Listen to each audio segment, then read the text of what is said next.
Back in the day, Neiman, I'm going to get you a picture of my old 1974 Dodge police car that I drove, that I paid $400 for. Here, violin playing. $400 for. You know why, Neiman? Because I couldn't get credit. Because I wasn't credit worthy. How about that? Good for you. That's right. And that's the way it should be today. Piece of crap Honda Civic for the first 3 years of my driving life. Really? Yeah. How about that? Did you pay for it? Yeah, I did.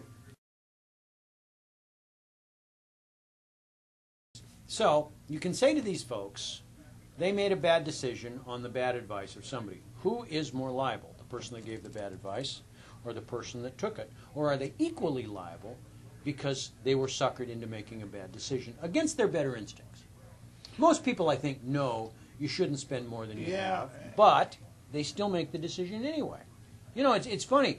They keep telling people in Congress, you know what? You ought to run Congress like a business. You ought to run it like we run our homes. Well, all these people ran their homes by borrowing more money than they had. In other words, they were imitating Congress. Yes, they were. I was going to say, they were imitating our government. So this is partially a problem in the psychology of the average American household that said, this is a good investment for me right now because the value of my home will become such strong equity that I'll be able to get back as much as I borrowed, which is probably more than I can afford. Oh, I don't think we all agree on that. We all agree what the problem was. I mean, it stretches back to the 70s, maybe even back to when Fannie Mae was created in the 30s. But the question is now, you're here, we're at the precipice, as some people say. What do you do?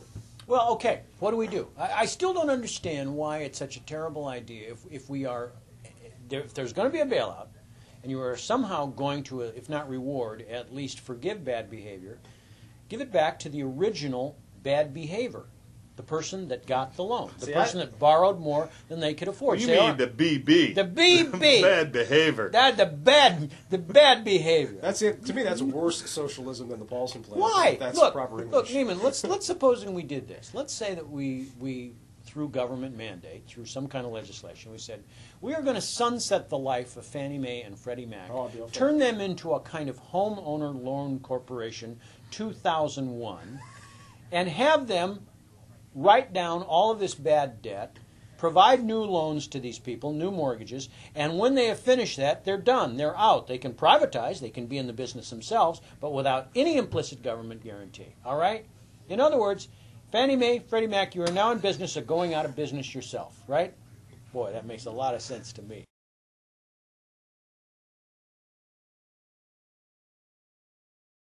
Hey. You were mean to that guy. You were mean to that guy. Please, tell that guy to get over it, okay? Get over it, guy. Really? You're lucky Andy Parks was mean to you. You know, he's not mean to everybody. Yeah. Like, I hurt his feelings. I hurt his feelings because he'd go home and cry at night because of his business actions. Isn't that what the Republicans said about the House bill? Oh, yeah. Those you hurt our feelings. You're not going to vote for Barney it Frank. Barney Frank had his feelings. Oh, no, Barney Frank didn't have his feelings. It was pretty sissy of the leadership of the House to say that. Her poisonous comments caused them to go the other way. I agree with them. They were poisonous comments. They were horrible. And she is a horrible speaker. Nancy Pelosi may be the worst speaker in the history of the House of Representatives. Thank you, Fred. Thank you. I agree. Exactly right. Well, I think we've settled the problems of the world, and I got a little bit of a nap while Fred was talking. So we'll see you next time, all right? Bye-bye now. Yay!